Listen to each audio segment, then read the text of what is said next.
Hare Krishna. Welcome to Tax Guru YouTube channel. This is CA Rohan R. Pingle, practicing chartered accountant based in Mumbai.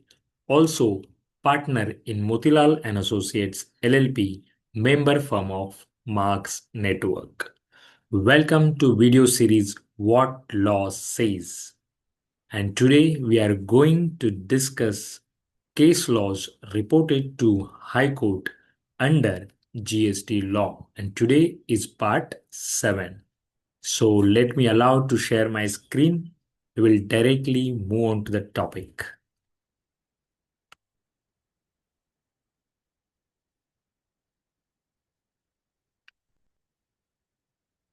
What law says indirect tax part 7, that is GST.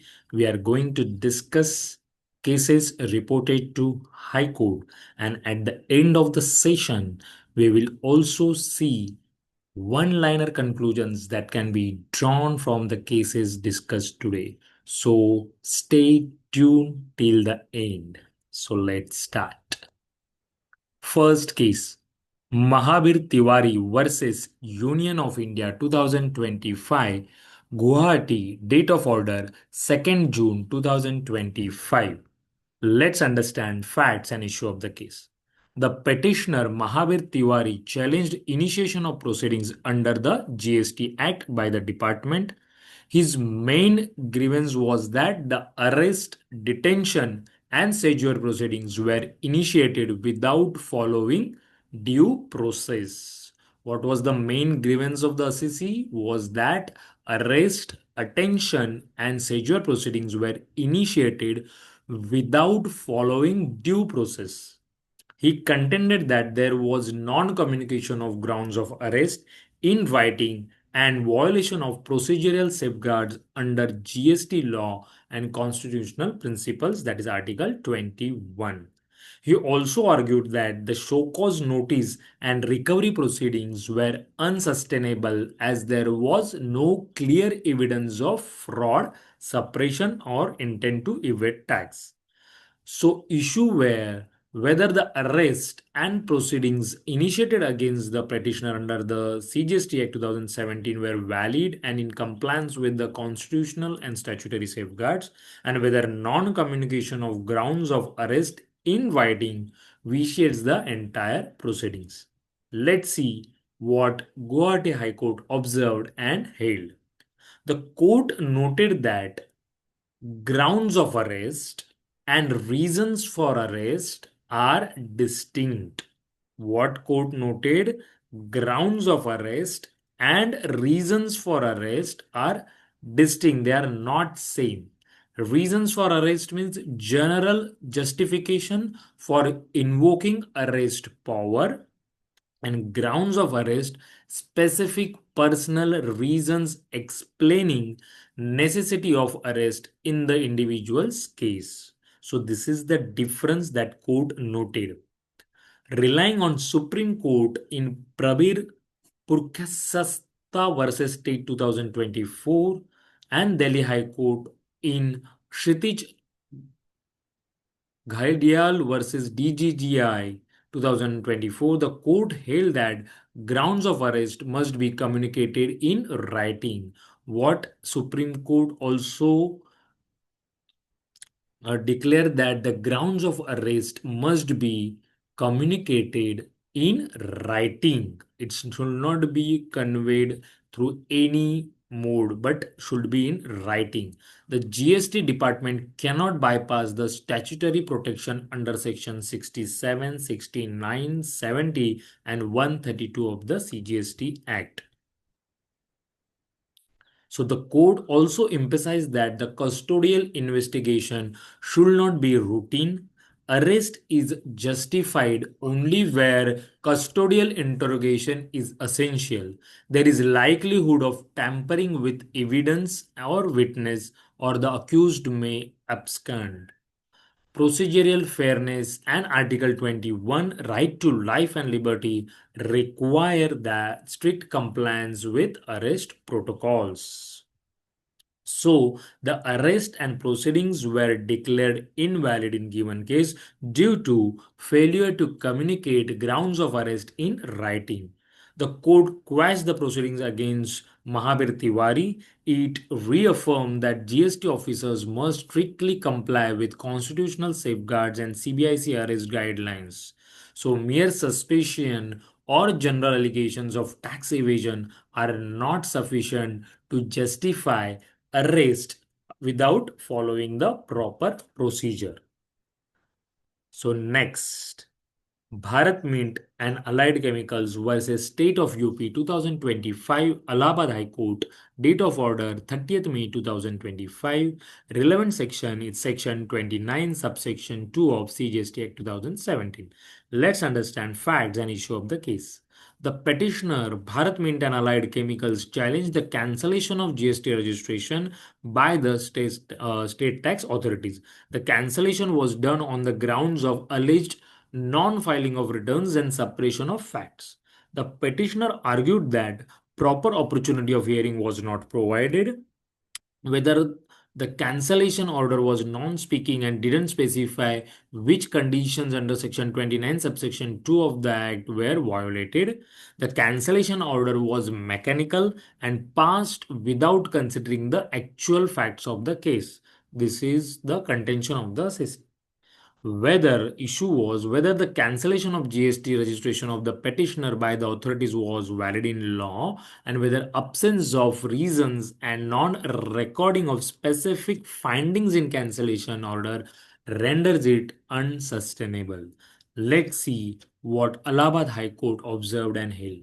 The court noted that section 29 subsection 2 of the act provides specific grounds for cancellation, for example, non-filing of returns, fraud, violation of provisions.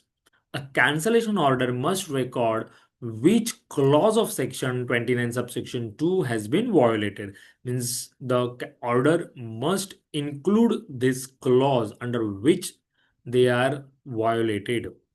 Referring to earlier judgments, the court reiterated GST registration cannot be cancelled mechanically. Even if the assessee doesn't respond to the show cause notice, the authority must record their findings based on facts and law. So the impugn order in given case neither mentioned violation of any specific clause of section 29 subsection 2 nor disclosed reasons. Such an order violates principles of natural justice. The High Court quashed the cancellation order of GST registration and directed restoration of the petitioner GSTN.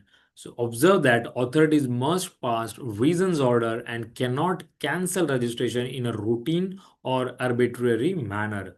Reaffirm that the cancellation of registration affects fundamental right to carry on business. Hence, strict compliance with law is necessary. Very, very interesting cases. Next, Lala Shivnath Rai Sumarchand Confectioner Private Limited versus Additional Commissioner 2025, Delhi High Court, date of order 30th May 2025, and relevant section is section 67 of CGST Act 2017. Let's understand facts and issue of the case. The petitioner was engaged in the business of confectionery. The GST department initiated search and seizure proceedings under Section 67 of the CGST Act 2017. During the proceedings, goods and documents were seized and demand was raised alleging tax evasion. The petitioner challenged the action primarily on grounds that the search authorization was mechanical and not based on valid reason to believe. This is what the petitioner's argument. Another, the officer acted beyond jurisdiction by treating mere stock discrepancies as a proof of violation. The seizure and proceedings violated principles of natural justice. So, issues were whether the initiation of search and seizure proceedings against the petitioner was valid or not, and whether the mere stock variation without cognate evidence can justify confiscation and demand under GST law. Let's see what Delhi High Court observed and held. The court emphasized that phrase reason to believe under section 67 requires objective material, not mere suspicion. It distinguished between the reason to believe and reason to suspect.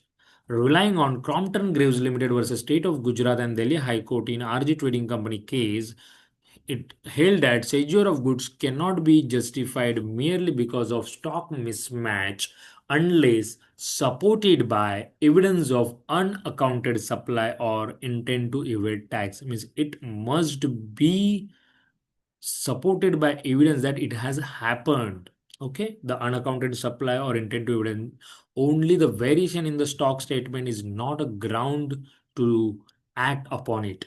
So the profit officer must demonstrate actionable material showing likelihood of tax evasion, clear nexus between the seized goods or documents and alleged evasion.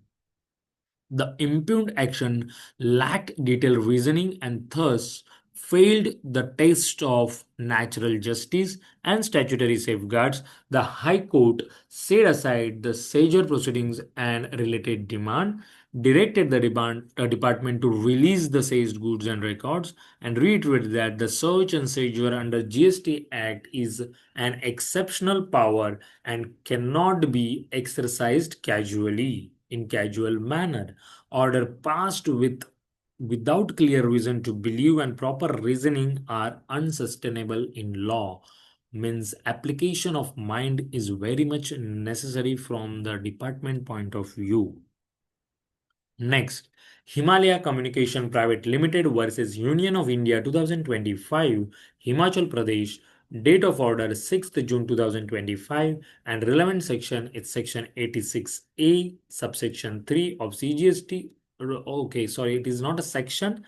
I'm very, very much sorry. It's a rule. Relevant rule is 86A sub rule 3 of CGST rule 2017. So let's understand facts and issue of the case. The petitioner Himalaya Communication Private Limited challenged the blocking of input tax credit under rule 86A of the CGST rules 2017. Very much interesting and relevant. It's a blocking of input tax credit. So be attentive. The department had blocked the ITC, alleging that the petitioner availed credit based on what? Fake invoices without actual supply of goods or services. It was a department contention. Then petitioner contended that the blocking of ITC was done without recording the proper reasons. The action was arbitrary and violated the principles of natural justice. ITC blocking continued beyond 1 year, which is the statutory maximum limit under Rule 86A sub Rule 3. What? The last contention was ITC blocking continued beyond the year, which is the statutory maximum limit under Rule 86A sub Rule 3. So issues were whether the ITC blocking under Rule 86A was valid when no cognate reasons were recorded, and whether the continuation of ITC blocking beyond 1 year, which is more than the rule, whatever mentioned in the rule. So beyond 1 year is permissible under law or not. Let's see what Himachal Pradesh High Court observed and held. Rule 86A empowers ITC blocking only when the officer has reason to believe that ITC is fraudulently availed. The court emphasized that such reason to believe must be based on objective material and not mere suspicion. The reasons must be recorded in writing and should be communicated if challenged. The maximum period for ITC blocking is 1 year, Rule 86A sub Rule 3. So beyond that, credit must be unblocked automatically. So the period of blocking is also restricted to 1 year by the said rule. The department's failure to unblock ITC even after 1 year was hailed as illegal and arbitrary. The court referred to earlier precedents, including Gujarat High Court in New Nalaband Traders 2022 and Delhi High Court in LGW Industries, stressing that the strict construction of Rule 86A. The High Court quashed the ITC blocking order against the petitioner, directed the authorities to immediately restore the ITC in the electronic credit ledger, held that ITC blocking is an extraordinary power and cannot be exercised mechanically. Authorities must comply with 1 year time limit under Rule 86A sub Rule 3, and any continuation of blocking beyond 1 year is ultra vires the statute.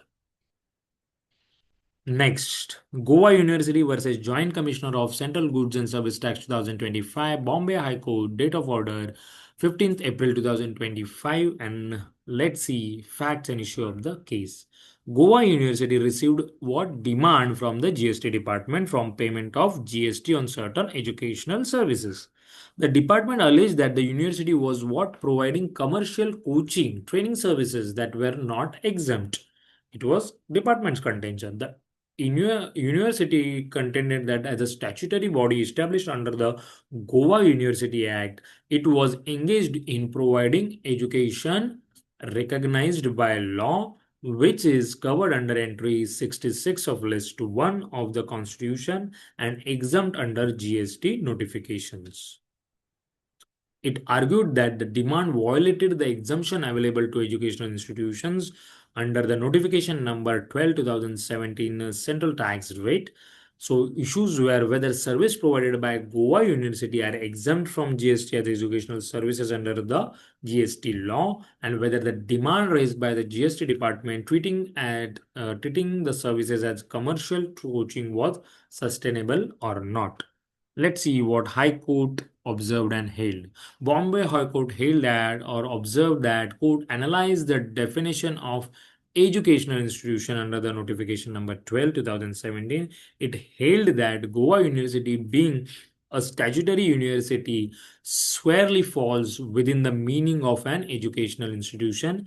The court distinguished between recognized education leading to a qualification recognized by law exempt from GST, and private coaching training not leading to recognized qualification would be taxable.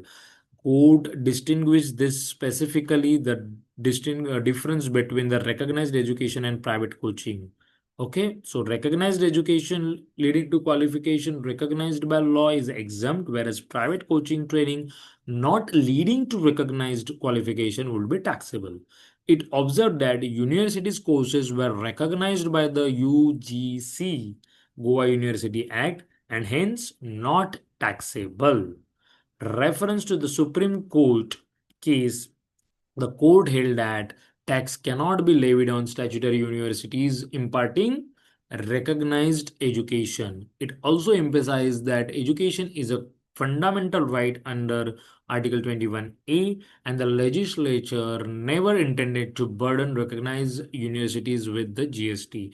The Bombay High Court quashed the GST demand raised against the Goa University and held that the services provided by Goa University are exempt from GST under notification number 12 2017. The department's attempt to classify them as a commercial coaching was erroneous and unsustainable.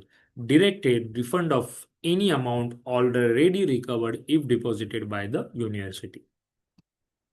Next, Kerala Khadi and Village Industries Board versus Union of India 2025. Kerala High Court, date of order 20th January 2025. And the 11th section is section 7 of CGST Act 2017. Let's understand facts and issue of the case.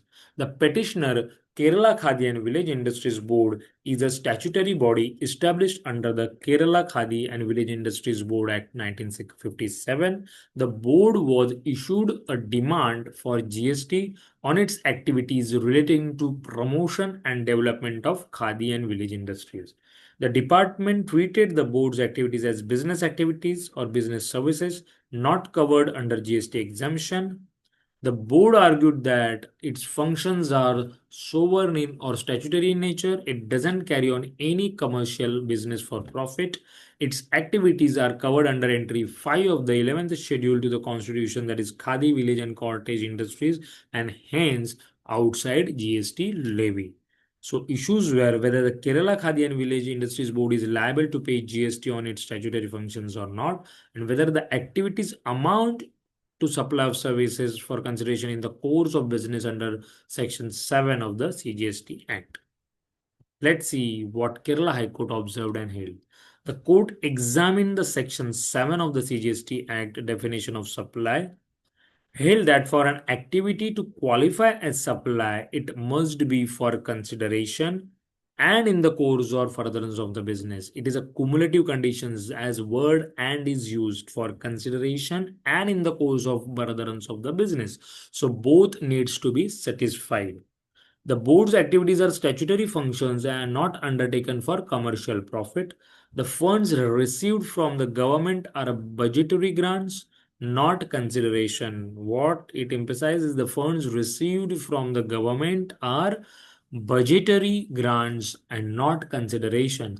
Refer to earlier rulings to affirm that the statutory boards discharging welfare functions cannot be equated with the commercial enterprises. Also noted that notification number 12 2017 exempts services by government authorities statutory bodies in relation to functions entrusted under article 243G 11th schedule, which includes Khadi and village industries. The High Court quashed the GST demand against the Kerala Khadi and Village Industries Board, held that the board is not engaged in business, but it is sovereign and statutory functions. Its activities are exempt under notification number 12 2017, and grants received cannot be treated as consideration. Directed the department not to levy GST on the board's statutory activities. Next, Shri Nanjundappa Constructions versus Union of India 2025. Again, Karnataka High Court, date of order 15th January 2025, and relevant section is section 67 of the CGST Act 2017.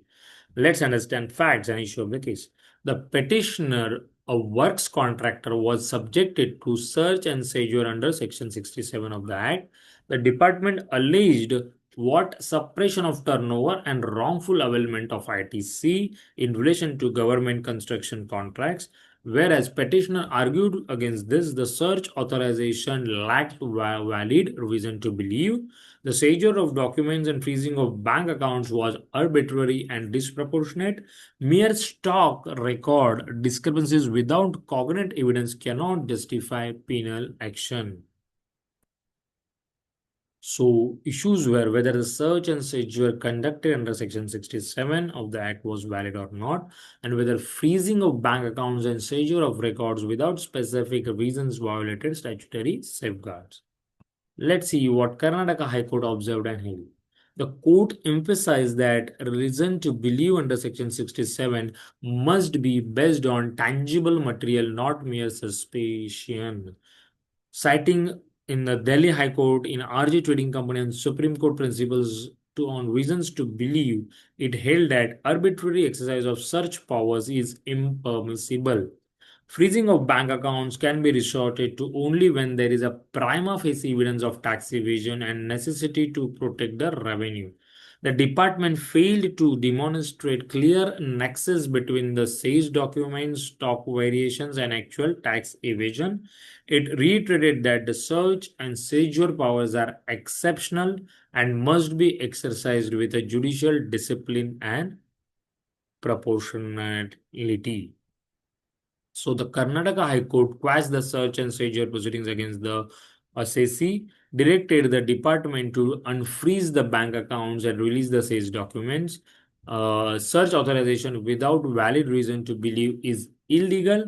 Discrepancies in records alone do not justify coercive action unless supported by evidence of fraud or intent to evade tax. So reaffirm that the taxpayers' rights under Article 19, Sub-Article 1, Clause G, trade, and Article 21, liberty, must be safeguarded even in tax enforcement.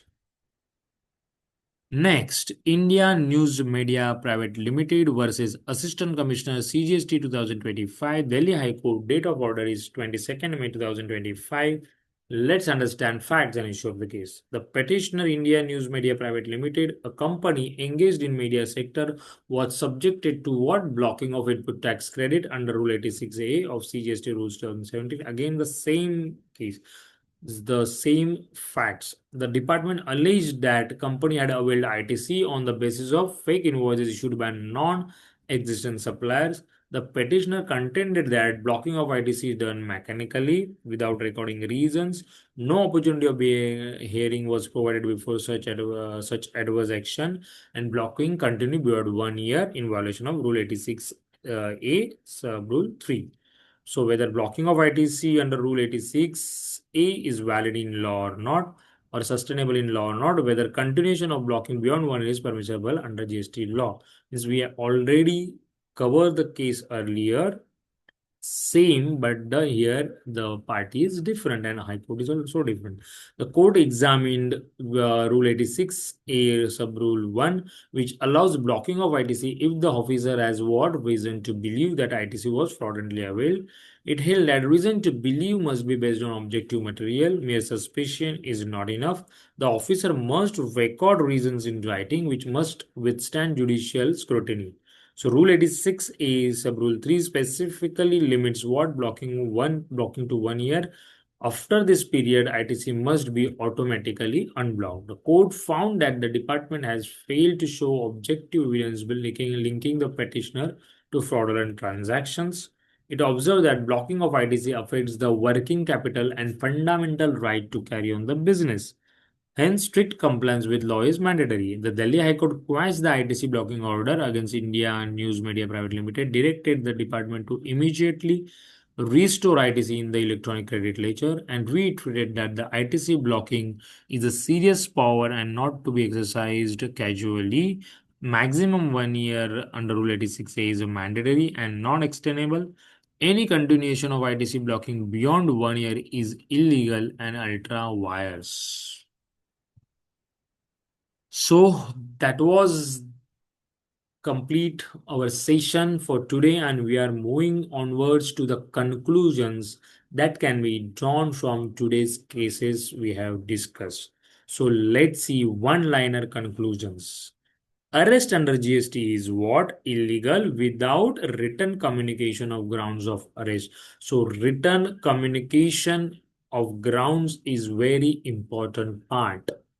GST registration cannot be cancelled mechanically. A reason order under Section 29, subsection 2 is mandatory.